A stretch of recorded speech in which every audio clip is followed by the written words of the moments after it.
끝이 좋은 인생. 사람은 무슨 일을 어떻게 시작하는가 처음도 중요하지만은 가장 중요한 것은 어떻게 끝맺었는가 하는 것입니다. 우리가 운동 경기를 보게 되면은 여러분 처음에 잘 나가다가도 마지막에 가서 역전되는 경우가 참 많습니다. 아무리 잘한다 할지라도 마지막에 잘못하면은 그 게임에서 패하는 거예요. 우리 인생도 마찬가지입니다. 잘 살았다 할지라도 마지막을 잘못하게 되면은 그 인생 잘못되는 것입니다. 그런데 여러분 오늘 이 다윗에 대한 인생을 요약하면서 할 말인데 오늘 28절에 보니까 그가 나이 많아 늙도록 부하고 존귀하여 라고 나오죠. 그가 나이 많아 늙도록 부하고 존귀를 누리다가 죽음에 라고 했습니다. 이 다윗은 죽을 때까지 부하했고 존귀를 누렸다라는 것입니다. 여러분 다윗같이 그렇게 우리의 인생이 마지막까지 부하고 존귀를 누리다가 죽으면 얼마나 좋겠습니까? 끝이 좋은 인생. 사람은 끝이 좋아야 성공적인 삶을 사는 것이 아니겠습니까? 오늘 보면 40년 동안 왕 위에 있다가 40년 동안 왕 위에 있다가 그렇게 끝까지 늙기까지 부하고 그리고 존귀를 받았다. 사실 여러분 이 다윗의 생애는 아주 파란만장한 생애였습니다. 여러분 파란만장하다고 하는 의미는 그만큼 삶이 폭이 넓다는 얘기예요. 여러 가지를 많이 경험했다는 것입니다. 파란만장하다는 얘기가 결코 고생만 했다는 얘기는 아니죠. 더 의미 있는 삶을 살았다라고 우리가 볼 수가 있습니다.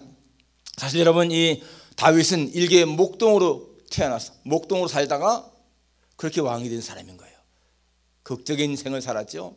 정말 다윗같이 그렇게 비천하게 출생했다가 나중에 이렇게 한 나라의 왕이 되어서 그것도 그 나라를 부강하게 만들고 하나님에게 인정받고 사람에게 존경받는 그런 삶을 산 사람이 그렇게 많지 않습니다.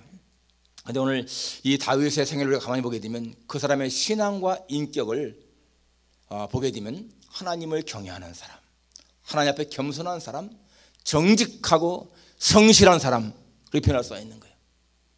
그러니까 하나님이 다윗을 볼 적에 내 마음에 맞는 사람이다 라고 하지 않습니까? 여러분 하나님이 한 사람을 평가할 적에 저 사람을 보니까 내가 내 마음에 맞는다.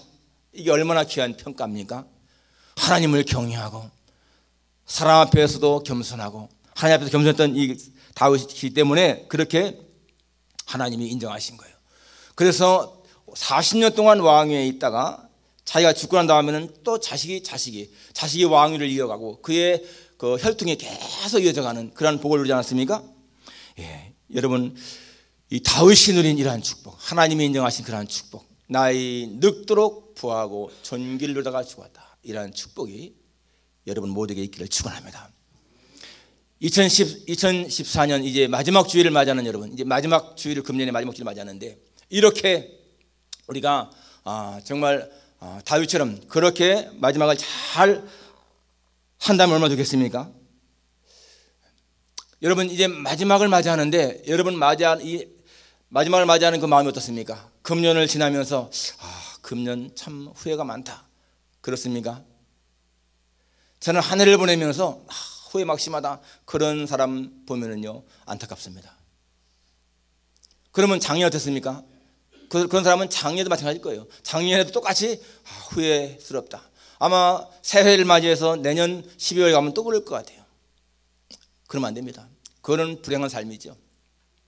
우리는 한 해를 보내면서 물론 한 해를 보낼 때 아쉬움도 있고 후회도 있겠지만은 그러나 여러분 그런 것보다 1년 동안 받은 하나님의 은혜가 더 크잖아요. 우리가 마지막 주일까지 이렇게 하나님의 성전에 나와 예배드린다. 이게 얼마나 큰 복입니까? 내가 지금까지 살아있다. 이거 자체가 축복이 아니에요. 저는 2014년을 보내면서 후회 없습니다. 정말 하나님의 은혜로 잘 보냈다. 감사합니다. 다시 1년을 살아도 이렇게 더 잘 살 수 없을 만큼 그렇게 잘 살았다 생각합니다. 제가 그렇게 생각하는 이유가 있습니다. 저는 제 인생을 집을 짓는 것에 비유합니다. 여러분 집을 지을 적에는 그냥 아주 고운 재료만 있는 것이 아니잖아요. 거기에는 시멘트도 들어가고 모래도 자갈도 돌도 그리고 무슨 인슐레이션도 들어가고 철근도 들어가고 나무도 들어가고 각가지가 다 들어가서 좋은 집을 짓는 것처럼 우리의 인생도 마찬가지입니다. 우리의 인생도 성공도 실패도 아픔도 고통도 즐거운 일, 굳은 일, 이런 게 모두가 다 모아져서 내 인생을 세워가는 거 아니겠어요? 그러니까 내게 힘들고 어려운 일이 있다 할지라도 바로 이것도 내 인생의 집을 아름답게 지어가는 하나의 재료가 된다 생각하게 되면은 다 좋은 거예요. 그러니까 하나님께서 범사에 감사라 하는 이거 뭡니까? 범사에 감사라는 것은 좋은 일이든 굳은 일이든 성공이든 실패든 다 감사라는 거 아니겠어요? 좋은 것만 있어야만이 행복하고 굳은 것이 있으면 불행하다 생각하면 그 사람의 인생은 불행한 거예요. 왜냐하면 우리의 인생은 좋은 것만 있을 수가 없기 때문에 그렇습니다. 우리의 인생은 항상 좋은 것과 굳은 것이 섞여 있는 거 아니겠어요? 그러니까 한 해를 보내면서 하나님 금년 동안도 정말 하나님의 은혜로 잘 살았습니다. 너무너무 감사합니다. 지난 52주 주일마다 예배 참석한 것만 해도 너무너무 감사합니다. 우리의 가정이 이렇게 평안한 것 감사합니다. 내 자녀들이 금년에도 삐뚤어지지 않고 잘 성장한 것 너무너무 감사합니다. 우리 부부 사이가 이렇게 좋은 것 감사합니다. 감사거리가 얼마나 많아요. 그런데 한 해를 보내면서 후회스럽다, 후회 막심하다, 금년에도 참 후회스럽게 살았다, 실패했다, 이게 얼마나 불행한 거예요. 우리는요 하나님 살아갈 적에 언제든지 우리의 말이 굉장히 중요한 거예요. 언제든지. 그래서 여러분 오늘 이 다윗의 인생 보게 되면요, 다윗의 인생이 성공만 있는 것이 절대로 아니잖아요. 여러분 다윗의 인생을 보십시오. 얼마나 어려운 일이 많았습니까? 사울에게 쫓길 때에 수많은 죽음의 위기를 겪게 되고 나중에 왕이 되어서도 자식 간에 간음이 생기고요, 자식 간에 서로 죽이고 나중에는 압살롬이 반역을 일으키고 그런 얼마나 힘든 생을 살았습니까? 그러지만은 오늘 다윗의 이 생을 보게 되면 그가 나이 많아 늙도록 부하고 촌길로다가 죽었다 라고 하지 않습니까? 그러니까 우리는 우리의 삶이 힘들고 어려운 게 많다 할지라도 중요한 걸 붙잡아야 돼요. 중요한 것이 무엇입니까? 하나님을 경외하고 정직하고 성실하고 겸손한 것, 그것을 붙잡아야 돼. 다윗은 어디에 있든지 하나님을 경외했고요, 정직하고 성실하고 겸손했습니다. 잠언 22장 6절에 보면 뭐라 합니까? 여호와를 경외함의 보응은, 겸손과 여호와를 경외함의 보상은 재물과 영광과 생명이니라 라고 하지 않습니까? 그러니까 우리가 겸손하게 살고 하나님을 경외하면은 재물과 영광과 생명이 따라온다는 거예요. 오늘 다윗의 생애가 그런 거 아니겠습니까? 여러분 아무리 힘들고 어려워도 우리가 하나님을 경외하는 신앙 잃지 않고 사람 앞에서나 하나님 앞에서 겸손하고 정직하고 성실하면은 반드시 그 인생의 끝은 잘 되게 되어 있습니다. 성공자의 삶을 살게 되어 있다는 거예요. 오늘 다윗의 이 마지막 인생이 참 우리에게 큰 교훈이 되어서 나도 하나님을 그렇게 섬기고 그렇게 경외하고 성실하고 정직하게 삶으로 말미암아서 이 다윗이 누린 그러한 복을 누려야 되겠다라고 하는 그런 마음의 결단이 있기를 축원합니다. 여러분이 다윗은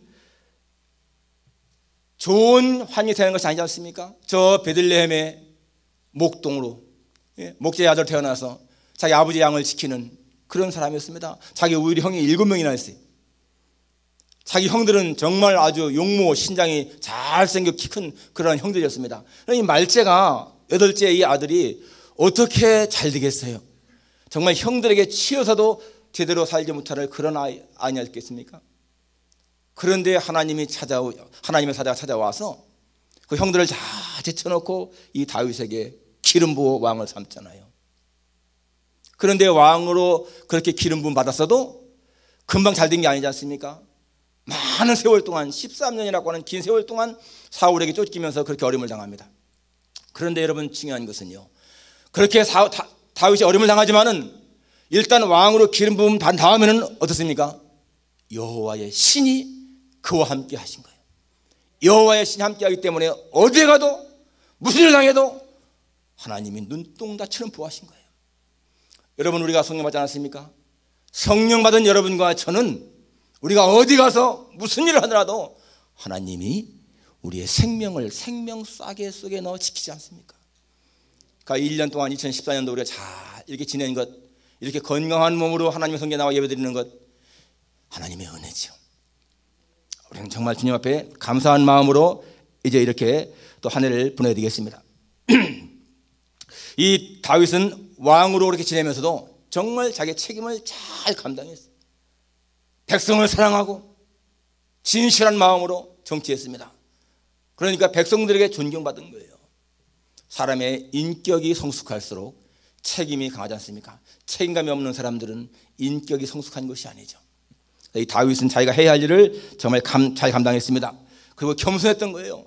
자기가 왕이지만은 자기 후에 왕이 있는 것을 고백하지 않습니까? 시편 145편에 보니까 나의 왕이신 나의 하나님, 내가 주를 높이고 영원히 주를 송축하리이다. 하나님을 향해서 하나님 당신 나의 왕이십니다, 이렇게 고백하는 거예요. 왕이신 나의 하나님, 내가 주를 높이고 영원히 주의 이름을 송축하리이다. 자신은 언제든지 여러분 비천한 목동 출신인 것을 늘 기억했습니다. 여러분, 우리가 겸손하려면 우리의 과거에 내가 어떤 사람인가를 기억해야 돼요. 성경은 말합니다. 우리를 기가 막힐 수렁에서 건지셨다. 우리는 사실상 하나님 앞에 사랑받을 만한 것이 없는데 하나님이 우리를 기가 막힐 수렁에서 건져 올려서 우리의 발을 반석 위에 세우시고 우리의 발을 사슴과 발같이 그렇게 하셨다. 하나님의 은혜지 않습니까? 그러니까 우리 마음에 교만함이 없는 정말 겸손한 그런 마음이 되어야 한다는 것입니다. 이 다윗은 하나님 앞에서 정말 순수했습니다. 그래서 하나님의 법궤를 옮겨올 적에 보세요. 왕인데 말이죠, 신하들 앞에서 막 춤을 추잖아요. 성경에 보니까 다윗이 힘을 다하여 춤을 추었다. 힘을 다해 춤을 출 적에 그의 속살이 막 드러나지 않습니까? 그러니까 그의 아내 미갈이 흉보잖아요. 어떻게 왕이 치신머리 없이 백성들 앞에서 그렇게 속살 드러내고 춤을 추냐. 그런데 다윗은 내가 하나님 앞에서 한 것이라고. 하나님 앞에서는 자신을 어린아이처럼 생각한 겁니다. 그 순수함이잖아요. 순수함. 다윗은 그런 순수함이 있었습니다. 하나님이 정말 이 다윗 사랑할 적에 그 순수함 때문에 사랑한 거죠. 그리고 나단이 당신이 바로 그 사람입니다 라고 지적했을 적에 보세요. 내가 범죄했습니다. 딱 엎드리잖아요. 왕이 신하 앞에서 말이죠, 내가 잘못했다 신하는 거 쉽지 않습니다. 왜 그렇습니까? 다윗은 사람을 죽이고 살리시니까 하나님이시면 아는 사람인 거예요. 한 사람을 부하게도 가난하게도 하시는 이가 하나님이시고 한 사람을 높이기도 하고 낮추기도 하는 이가 하나님인 것을 아는 사람입니다. 여러분, 다윗과 사울을 비교해 보십시오. 사울은요, 사무엘이 와가지고 책망하면서 하나님 당신을 떠났습니다. 그럴 적에도 뭐라 하는지 아세요? 내가 범죄했을지라도 내 백성과 장로들 앞에서 나를 좀 높여주십시오. 그렇게 부탁한 사람입니다. 하나님이 이미 버렸다고 하는데도 내가 죄를 지었을지라도 이 백성들 앞에서 나를 좀 높여주십시오. 여러분, 이게 체면 차리는 거. 그런데 다윗은 안 그랬어요. 탁 죄를 지적받으니까 내가 범죄했습니다, 내가 죄인입니다, 그러잖아요. 자기의 죄를 쉽게 이렇게 시인하는 거, 여러분, 굉장히 어렵습니다. 정말 여러분, 하나님이 사람을 높이기도 하고 낮추기도 하고 부하게도 가난하게도 하시는 걸 믿지 않습니까? 많은 크리스찬들이 그걸 믿는데 우리의 생활 속에서는 그걸 적용하지 않습니다. 여러분, 하나님이 여러분들을 부하게도 가난하게도 하는 걸 믿는다면 왜 우리가 하나님 말씀에 순종을 못합니까? 그분이 내 생명을 주관하시고 그분이 나를 부하게도 가난하게 하신다고 믿는다면 우린 그분을 따라야 되나요? 그런데 많은 사람들이 입술로는 그렇게 고백하는데 실제적으로는 그렇지 않다는 것입니다. 사무엘상 7장에 보게 되면 다윗은 진짜 하나님 앞에 기도하잖아요. 다윗의 기도를 보게 되면은 종의 집에 복을 주사 주 앞에 영원히 있게 하옵소서. 주 여호와께서 말씀하셨사오니 주의 종의 집이 영원히 복을 받게 하옵소서. 다윗의 기도예요. 하나님이여, 종의 집에 영원히 복을 받게 해 주옵소서. 여러분, 이러한 기도가 필요합니다. 하나님, 내가 주 앞에 있습니다. 우리의 가정에, 우리의 기업에 영원히 복을 받게 하옵소서. 하나님은 당신의 백성의 기도를 들으시고 일하시는 분이십니다. 여러분, 기도는요, 하나님을 움직이는 거 아니겠어요? 우리가 주님 앞에 기도하는 것이 얼마나 중요한 것입니까? 성경은 말씀합니다. 구하라, 그러면 주실 것이요, 찾으라, 그러면 찾을 것이요. 여러분, 구할 때에, 찾을 때에 주신다는 거예요. 한 문둥병자가 예수님 앞에 와서 말씀하지 않습니까? 주님, 원하시면 나를 깨끗게 하실 수 있습니다. 그럴 때 주님이 내가 원하노니 깨끗한 받아라 하지 않습니까? 성경은 말씀합니다. 너희 말이 내 귀에 들린 대로 내가 하겠다. 여러분, 이 말씀은 정말 기억해야 됩니다. 하나님은 우리의 말이 하나님의 귀에 들린 대로 한다는 거예요. 그러니까 문둥병자가 예수님, 주님이 원하시면 내 문둥병 고칠 수 있습니다. 그러니까 예수님이 귀에 들린 대로, 그래, 내가 원한다, 나아라, 낫잖아요. 그러니까 여러분, 우리가 이 부정적인 말 절대 하면 안 돼요. 절대로. 한국의 유명한 가수 낙엽 따라 가버린 사랑 부른 그 가수 보세요. 그 사람은요, 아주 125 고등학교 나온 사람입니다. 가정에 굉장히 부했습니다. 건강한 사람이에요. 자기 아버지 마라톤 선수였고 어머니 단거리 선수였고, 단거리 선수. 이 사람도 학교 다닐 적에 육상 선수였고 보디빌딩에서 대학교 1학년 때 미스터 코리아의 2위를 입상한 사람입니다. 그런데 자기의 애인이 있었는데 자기의 애인이 1966년에 미국으로 떠나버린 거예요. 이민 갔어요. 가을에 11월 달에. 정말 낙엽 따라 가버린 사랑이 되어버렸어. 그러니까 그 노래, 찬바람이 싸늘하게 뭐 뺨을 스치면 그 노래 부르잖아요. 그러면서 낙엽이 치면 꿈도 따라갈 줄을 왜 몰랐던가. 옛날이 그리워라, 내 마음 어찌하리요. 그런 찬송 불렀는데, 찬송이 아니죠.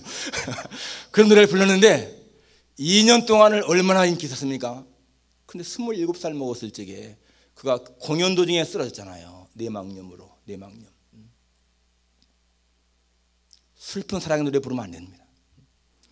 그 산장의 여인 부르는 거 가수 알잖아요. 산장의 여인, 아무도 날 찾는 이 없는 이 외로운 산장. 여러분, 그 가사대로 됐습니다. 세상에 버림받고 사랑마저 물리친 몸, 뭡니까? 그다음에 병들어 쓰라린, 그대로 살았습니다. 그대로. 그것처럼 살은 거예요. 산장에서 외롭게. 왜 그렇습니까? 이 말은, 우리의 말은 우리의 정신을 컨트롤하는 능력이 있습니다. 내가 말하게 되면요, 그 말이 내 뇌에 입력이 되어서 그것이 내 뇌가 내 몸에게 명령하는 거예요. 지시하는 거예요. 그러니까 나는 정말 안 돼, 나는 정말 못해, 나는 행복할 수가 없어. 그러면은 그 사람은 행복할 수가 없는 거예요. 다윗처럼 나의 힘이 되신 여호와여, 내가 주를 사랑하나이다. 주는 나의 반석이시요, 나의 요새시요, 나를 건지시니시요, 나의 하나님이시요, 나의 피할 바위시요, 나의 구원의 뿌리시요, 나의 산성이시로다. 여러분, 그러니까 하나님이 구원의 뿌리 되고 산성이 되고 방패가 되고 피난처가 되니까 걱정 없잖아요. 우리의 삶도 그래야 돼요. 하나님이 나의 방패이시니 내가 두려움이 없습니다. 사람이 내게 어찌하겠습니까? 그러면 하나님이 딱 방패가 되지 않겠어요? 오늘 우리의 삶이 왜 이렇게 자꾸 패배의식이 많은가? 이게 말에서부터 나오는 게 말에서부터. 항상 여러분, 무슨 말 하든지 간에 우리는 부정적인 말 하면 안 돼요. 다윗처럼 그렇게 하나님을 향해서, 하나님을 왕으로 모시고, 하나님, 여호와 나의 목자시기 때문에 내가 부족함이 없습니다. 내가 사망의 음침한 골짜기에 다닌다 할지라도 해를 두지 않을 것은 주님이 나와 함께 하시기 때문입니다. 그러한 고백, 바로 그러한 고백 속에서 여러분, 하나님의 능력이 우리와 함께 하시는 것을 믿으시길 축원합니다. 그래서 여러분이 다윗 생애를 보게 되면 이 사무엘상에 처음 다윗이 나오는데, 여러분, 사무엘상 이후로요 성경 거의 곳곳마다 다윗이 나옵니다. 다윗만큼 그렇게 많이 나오는 인물이 없어요. 저 구약의 사람인데 신약의 마태, 마가, 누가, 요한, 뭐 사도행전, 로마서 다 다윗의 이름이 나오잖아요. 그만큼 다윗은 하나님에게 인정받은 사람인 거예요. 하나님은 정말 다윗 같은 그러한 종들이 많기를 바라기 때문에 성경 곳곳에 그렇게 다윗의 이름을 쓰신 거예요. 이 다윗은 정말 성전을 사모했고요. 그래서 막 쫓겨다닐 적에도 내 한 가지 소원은 하나님의 집에 거하는 것입니다. 내가 언제나 하나님의 집에 찾아갈까, 그런 마음, 또 율법을 존중하는 마음, 그리고 예배를 존중하는 마음. 그러니까 지금으로 말하면 말씀 사랑, 교회 사랑, 예배 사랑, 그게 다윗의 모습이었습니다. 또 한 가지 다윗의 위대한 점이 있습니다. 여러분, 다윗이 이 사울을 죽이지 않잖아요. 죽일 기회가 많았는데도 정말 자기를 그렇게 죽이려고 하던 사울 한 번에 죽일 수 있는 기회가 두 번이나 있었는데 안 죽입니다. 왜 안 죽였습니까? 사울은 하나님이 기름 부음 받은 하나님의 사람이다, 이거 믿었기 때문에 그렇습니다. 여러분, 그것이요, 사울을 존중하는 의미도 있지만은 사울에게 기름 부으신 하나님의 권위를 인정하는 거예요. 만일에 다윗이 사울을 죽이게 되면은 하나님이 기름 부음 받은 사울을 죽이면은 하나님의 권위를 무시하는 거잖아요. 그러니까 비록 내 생명이 위험하다 할지라도 하나님이 기름 부으신 사울에게는 손을 안 대는 것이 하나님의 권위를 인정하는 것 깨닫기 때문에 안 죽인 거거든요. 이게 얼마나 중요한 것입니까, 여러분? 하나님의 권위 인정하는 것. 하나님 말씀하잖아요. 나를 존중하는 자를 내가 존중 여기고 나를 멸시하는 자를 내가 경멸히 여기리라. 그렇기 때문에 다윗은 정말 하나님을 존중하는 마음에서 끝까지 사울을 죽이지 않았습니다. 그것이 하나님 마음을 더 기쁘게 한 것이잖아요. 여러분, 미국이 왜 이 세계 최강국이 되었을까요? 바로 기독교 정신입니다. 기독교 정신. 기독교 정신이 뭡니까? 기독교 정신은 하나님을 존중하고 이웃을 존중하는 거예요. 그게 최고의 강령 아닙니까? 하나님을 사랑하고 이웃 사랑하라. 그게 기독교의 핵심 아니에요. 그러니까 남을 배려하고 남을 존중하는 거, 이게 잘 되는 길입니다. 잘 되는 길. 그러니까 이 미국이 잘 되잖아요. 여러분, 기독교 정신이 가는 곳마다 어디나 다 부강했습니다. 로마에 기독교가 들어갔을 적에 로마가 최고의 강국이 되었고, 기독교가 저 영국에 갔을 적에 마찬가지로 영국이 최강국이 되었습니다. 앞으로 여러분, 미국 외에 최강국이 나타난다면 그 나라도 볼 것도 없이 하나님을 존중하는 나라일 거예요. 왜? 하나님을 존중하는 나라가 잘 되기 때문에. 그래서 여러분, 정말 이 기독교 정신을 우리가 잘 갖고 사는 게 중요합니다. 여러분, 우리가 예수 믿어서 이 기독교 정신 소유한 거 감사해야 돼. 우리가 하나님 몰랐으면 지금도 아마 우리는 유교 정신에 젖어 살 거예요. 여러분, 유교 정신과 기독교 정신은 달라요. 기독교 정신은 정말 하나님 사랑, 이웃 사랑인데 유교 정신은 아니에요. 나가 중심이 나가 중심. 보세요, 여러분, 문화를 보십시오. 한국의 문화와 미국의 문화 보십시오. 한국은 커피 한 잔을 대접해도 거기다가 뭐 상대방 물어볼 것도 없이 설탕 타고 프린 타고 딱 주잖아요. 내가 탔으니까 마셔요, 그러잖아요. 미국은 절대 안 그럽니다. 설탕을 넣을까요? 프림을 넣을까요? 어떻게 할까요? 음식을 하나 만들어도 한국은 뭐 된장찌개, 김치찌개 딱 만들면 끝이잖아요. 그러나 미국은 스테이크 하나 구워도 이거를 어떻게 구울까요? 웰던, 미디엄, 레어. 계란 후라이 하나를 만들어도 한국 같으면 그냥 딱 후라이해서 주지 않습니까? 여기는 어떻게 할까요? 스크램블 만들까요? 오버이즈 만들까요? 써니사이드 무슨 뭐 소프트 보일, 하드 보일. 그게 뭡니까? 남을 배려하는 정신이란 말이에요. 그게 기독교 정신인 것입니다. 여러분, 우리가 이 세상을 잘 살 수 있는 그런 길, 남을 배려하는 것이 중요한 것이에요. 미국이 여러분 점점점 어려워지는 이유가 무엇입니까? 기독교 정신이 자꾸만 약해지기 때문에 그런 거예요. 이 무신론자들이 자꾸만 득세하기 때문에 그렇습니다. 그러니까 공공건물에 무슨 기독교적인 것 세우지 말라, 메리 크리스마스 같은 거 공공건물에 세우지 말라. 이번에 신문에 보니까 어느 지에서 오히려 그 메리 크리스마스 해야 한다고 결정했더라고요. 오히려 이제는 더 이 기독교적인 세력이 더 일어나서 힘을 나타내고 있습니다. 여러분, 자꾸만 이 기독교적인 것을 없애는 거, 뭐 예수님의 이름으로 기도하지 말라, 학교 성경 읽지 말라, 이 전부 다가 불신세력, 무신론자들이 박해하는 것이거든요. 그러나 이런 것들 때문에 오히려 자꾸만 어려지고 있습니다. 오늘 정말 이 다윗의 늙도록 부하고 존귀했다라고 하는 거, 오늘 우리 마지막 주일을 맞이하면서 오늘 내 생애의 마지막이 온다면은 어떻게 평가할까? 오늘 다윗의 그 삶을 보게 되면은 여러분 그 뒤에도 뭐라고 나옵니까? 그의 행적이 선견자 사무엘과 선지자 나단의 글에 또 가세 글에 다 기록되었다라고 나옵니다. 여러분, 우리의 행적이 이 세상적인 것으로는 기록되지 않을지 모릅니다. 그러지만은 하나님의 생명책에는 우리의 모든 것이 기록되는 것을 기억하세요. 그래서 여러분, 하나님의 생명책에는 우리가 어떻게 살아온 것이 기록됩니다. 우리가 흔히 이런 말 하지 않습니까? 하나님의 심판대 앞에 서게 되면은 우리의 지난날이 다 영상으로 비친다. 그 옛날에는 그럴 수가 있을까 싶었는데 최근에 보니까 그게 아무것이 아니더라고요. 여러분, CCTV 카메라 설치하는 거 보세요.